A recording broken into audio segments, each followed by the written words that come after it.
এই ভিডিওতে আমরা jQuery ইউজ করে কিভাবে HTML এলিমেন্টগুলোকে সিলেক্ট করতে হয় এবং বিভিন্ন ধরনের ইভেন্ট আছে এগুলো নিয়ে কিভাবে কাজ করতে হয় এইগুলোই শিখবো আর কি। তো চলেন তাহলে শুরু করি। তো আমি এখানে একটা HTML ফাইল তৈরি করে নিয়েছি এবং এই যে জাভাস্ক্রিপ্টের এই কোডগুলো লেখা আছে যেগুলো আমরা গত ভিডিওতে শিখেছি। তো এখানে আমি একটা বাটন এলিমেন্ট অ্যাড করি, বাটন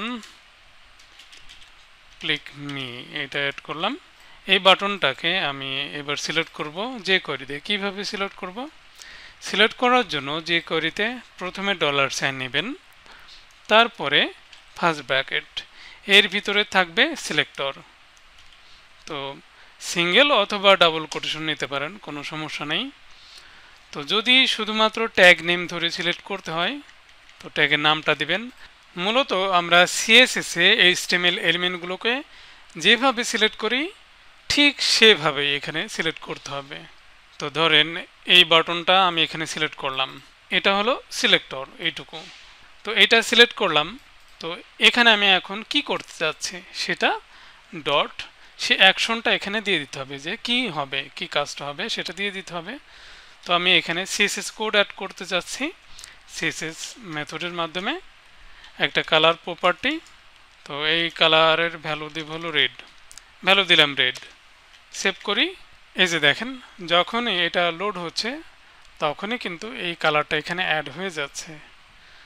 এবার আমি যদি এখানে একটা আইডি দিই, ধরেন বাটন 1, তো এই আইডি ধরে যদি আমি সিলেক্ট করতে চাই তাহলে কি করতে হবে? অবশ্যই এখানে হ্যাশ এটা অ্যাড করতে হবে, তারপরে আইডিটা দিতে হবে, যেভাবে আমরা CSS এ সিলেক্ট করি সেম কাজ করবে।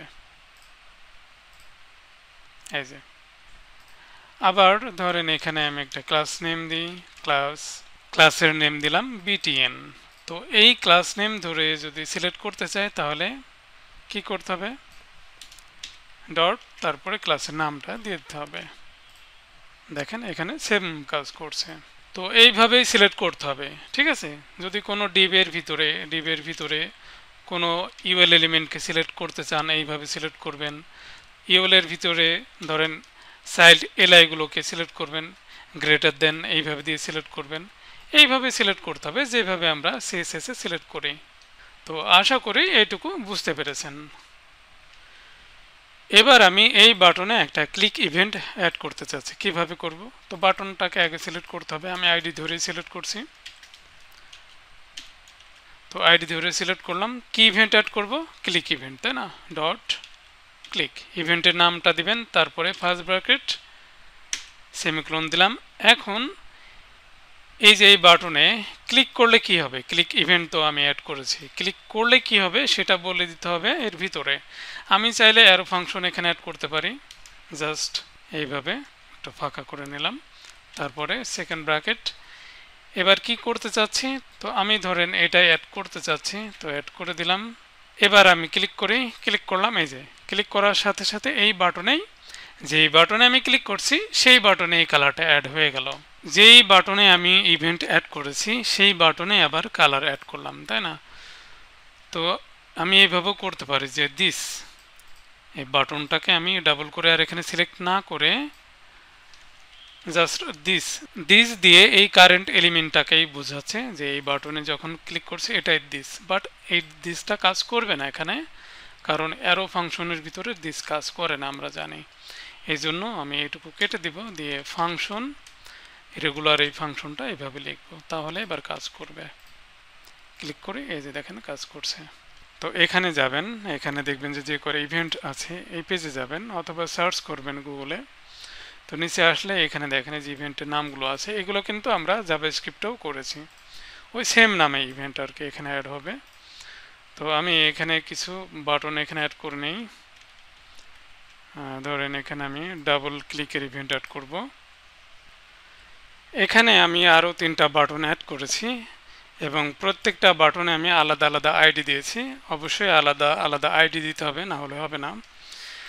এবার আমি এগুলোকে কপি পেস্ট করে করে ইভেন্টগুলো অ্যাড করে প্র্যাকটিস করার জন্য আর কি এইভাবে অ্যাড করবেন। এইগুলো সিলেক্ট করবেন, ডাবল ক্লিক, তারপরে মাউস এন্টার, আর এটা হলো মাউস লিভ। ওকে, তো এখানে মাউস লিভ এই ইভেন্ট অ্যাড করবেন। যখন মাউস লিভ করবে তখন কি হবে, তো এখানে আমি একটা কালার অ্যাড করে ম্যাজেন্টা, আর এখানে হলো মাউস এন্টার, যখন মাউস এন্টার করবে তখন কি হবে, তখন আমি চাচ্ছি যে এখানে গ্রিন কালার অ্যাড হোক। তারপরে এখানে ডাবল ক্লিক, ডিবিএল ক্লিক। ওকে, তো ডাবল ক্লিক অ্যাড হলে কি হবে, এখানে আমি অরেঞ্জ নামে একটা কালার অ্যাড করব। সেভ করলাম। এবার দেখি এগুলো কাজ হচ্ছে কিনা। এখানে আমি একটা ক্লিক করলাম, হচ্ছে। এখানে এক ক্লিক করলে কিছু হবে না, দুইবার ক্লিক করতে হবে, হচ্ছে। আর এখানে মাউস এন্টার করতে হবে, যে মাউস এন্টার করলাম গ্রিন কালার হয়ে গেল। আর এখানে আমি রিলোড করি, তো মাউস লিভ এই বাটনের উপরে মাউসটাকে নিয়ে যেতে হবে, নিয়ে গিয়ে সরিয়ে আনতে হবে, তাহলেই সেটা হলো লিভ হবে। নিয়ে গেলাম, সরিয়ে নিয়ে আসলাম, এই যে দেখেন এবার কালারটা চলে আসলো। তো আশা করি বুঝতে পেরেছেন এগুলো। তো এই পেজে আসলে আপনি নিচের দিকে গেলে দেখবেন যে এখানে সব ইভেন্টগুলো আছে। ট্রাই ইট ইউর সেলফ এই বাটনে ক্লিক করে করে এগুলো দেখবেন। এগুলো আমরা জাভাস্ক্রিপ্টও প্র্যাকটিস করেছি, তো জাভাস্ক্রিপ্টের ইভেন্টের ভিডিওটা যদি আপনি দেখেন তাহলে এগুলো বুঝতে পারবেন। ওকে, আচ্ছা, আর একটা মেথড আছে যে কোয়েরির, সেটা আমি এখন ইউজ করে দেখাচ্ছি। ধরেন আমি এখানে ডকুমেন্ট, কারেন্ট ডকুমেন্টটাকে সিলেক্ট করলাম। ওকে, তো এখানে অন নামে একটা মেথড আমি অ্যাড করলাম। তো অন মেথডে প্রথমে হলো কি ইভেন্ট আপনি অ্যাড করবেন সেটা এখানে বলে দিতে হবে। আমি ক্লিক ইভেন্ট অ্যাড করব, তো এটা আমি এখানে অ্যাড করে দিলাম। তারপরে ক্লিক করলে কি হবে সেটা কমা দিয়ে এখানে আমি কলব্যাক ফাংশনের মাধ্যমে সেগুলো বলে দিতে হবে। ধরেন আমি অ্যালার্ট পপ আপ মেসেজের ভিতরে কিছু দেখতে চাচ্ছি, যে কোনো জায়গায় ক্লিক করলে, কারেন্ট এটাই তো ডকুমেন্ট, তাই না? এখানে ক্লিক করলাম, এই যে এখানে ক্লিক করলাম, এই যে কোনো জায়গায় ক্লিক করলেই এই পপ আপ মেসেজটা আমরা দেখব। আচ্ছা, এখন এরপরে কিন্তু চাইল্ড সিলেক্টর অ্যাড করা যাবে, যে এখানে আর কি, যে পুরো ডকুমেন্টটাতে না, আপনি কোনো একটা স্পেসিফিক এলিমেন্টকেও আপনি সিলেক্ট করতে পারেন। ধরেন আমি এটাকে সিলেক্ট করব এইভাবে, তারপরে আবার কমা দিতে হবে। তাহলে আর ডকুমেন্টের যে কোনো জায়গায় ক্লিক করলেই এটা কাজ করবে না, শুধুমাত্র স্পেসিফিক এই এলিমেন্টে ক্লিক করলেই এর কাজটা হবে। তো চলেন দেখি, এখানে ক্লিক করলাম, কোথাও হচ্ছে না, কিন্তু এখানে ক্লিক করে এই যে দেখেন হচ্ছে। ওকে, আর অন মেথডের মাধ্যমে আরও একটা কাজ করা যাবে, যে যতগুলো ইভেন্ট আছে সব কিন্তু আমরা অন মেথডের মাধ্যমে একসাথে অ্যাটাচ করতে পারি। কিভাবে? তো চলেন সেটা দেখি।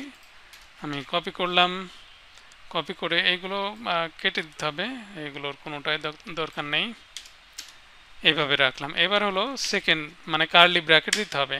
তারপরে এখানে কি কি ইভেন্ট অ্যাড করবেন সেই ইভেন্টের নামটা দিবেন, কোলন দিবেন, তারপরে ফাংশন অথবা অ্যারো ফাংশন ইউজ করতে পারবেন। যদি দিস কিওয়ার্ড না ইউজ করেন তাহলে অ্যারো ফাংশন এখানে ইউজ করবেন, কোনো সমস্যা নেই। কমা দিলাম।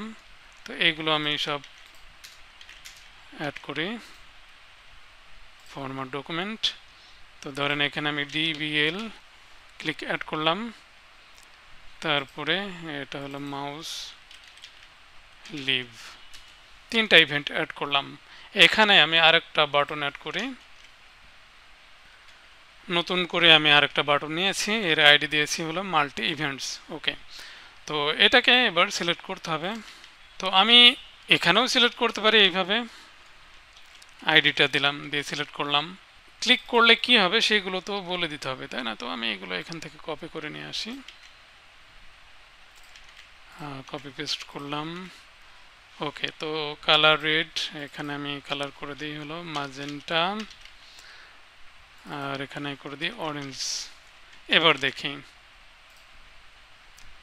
রিলোড, এক ক্লিক করলাম, যখন ক্লিক করছি রেড হয়ে যাচ্ছে, ডাবল ক্লিক করলে ম্যাজেন্টা কালার হচ্ছে।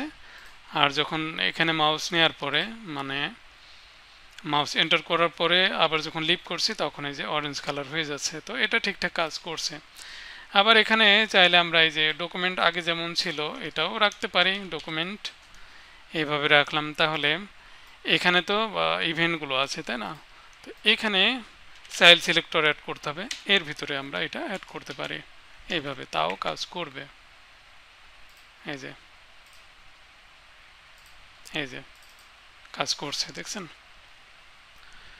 তো এইসব ইভেন্টগুলো নিয়ে প্র্যাকটিস করবেন। তো আমি আরেকটা ইভেন্ট দেখাচ্ছি, যেমন স্ক্রোল স্ক্রোল ইভেন্ট কিভাবে কাজ করে সেটা দেখাই। তো আমি এখানে ডকুমেন্টটাকে সিলেক্ট করি, ডকুমেন্টকে সিলেক্ট করলাম। যদি স্ক্রোল করা হয়, যখন আমরা স্ক্রোল করব তখন কি হবে, তো এখানে কলব্যাক ফাংশনের মাধ্যমে কি হবে সেটা বলে দিতে হবে। তো আমি কনসোল লগে দেখাই এগুলো, কনসোল ডট লগ এর ভিতরে ধরেন আমি এখানে কিছু লিখে দিলাম, সেমিকোলন দিলাম। এবার আমি ইন্সপেক্ট করি, এটা তো স্ক্রোল হচ্ছে না, স্ক্রোল তো করাতে হবে। তো স্ক্রোল করাবেন কিভাবে? স্ক্রোল বার না আসলে তো স্ক্রোল হবে না।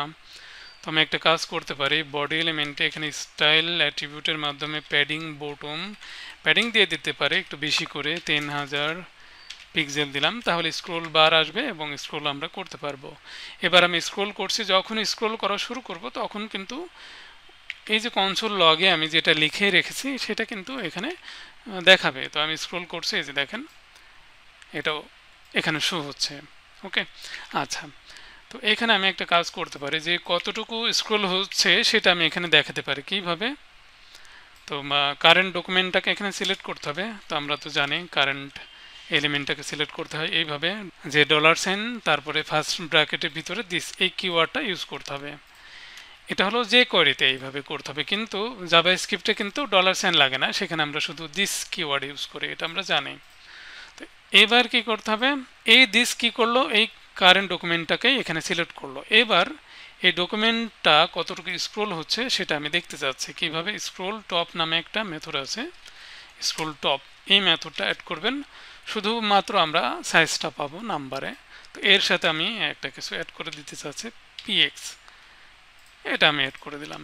দিয়ে এবার আমি যখন স্ক্রোল করব তখন দেখবেন এই যে কতটুকু স্ক্রোল হয়েছে এটা এখানে দেখাচ্ছে। তো আমি এটা প্রথমে নিয়ে যাচ্ছি, এই যে দেখেন এই যে 0 পজিশনে এখন চলে এসছে। তো আমি ক্লিয়ার করে দিই, ক্লিয়ার করে আবার স্ক্রোল করা শুরু করছি, স্ক্রোল করছে, এই যে দেখেন বাড়ছে, কিন্তু দেখছেন বাড়ছে। যত স্ক্রোল করতে থাকবো এই ভ্যালু তত বাড়তে থাকবে। আবার মনে করেন না যে এই স্ক্রোল বারটা যেখানে আছে, মানে আপনি হয়তো ভাবছেন যে এইখান থেকে এইটুকু স্ক্রোল বারটা তো এখানে আছে, এখান থেকে এইটুকুর হলো পজিশন, মানে এই সাইজটা এখানে দেখাচ্ছে। অ্যাকচুয়ালি এইটা না, মূলত আমাদের এই কারেন্ট ডকুমেন্টটা যতটুকু স্ক্রোল হয়ে গেছে তার সাইজটা আমরা এখানে পাচ্ছি। ওকে, এটা মনে রাখবেন।